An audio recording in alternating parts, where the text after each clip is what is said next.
ಹೇಳುತ್ತೈತೆ ಮತ್ತೆ ಹೇಳುತ್ತೈತೆ ನೀನೇ ರಾಜಕುಮಾರ.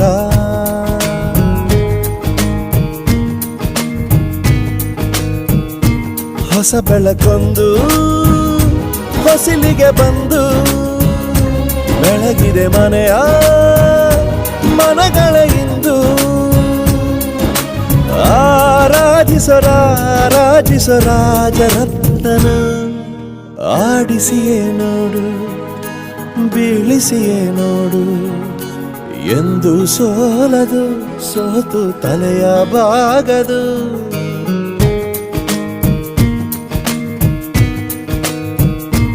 ಒಮ್ಮೆ ಹೇಳುತ್ತೈತೆ ಮತ್ತೆ ಹೇಳುತ್ತೈತೆ ನೀನೇ ರಾಜಕುಮಾರ.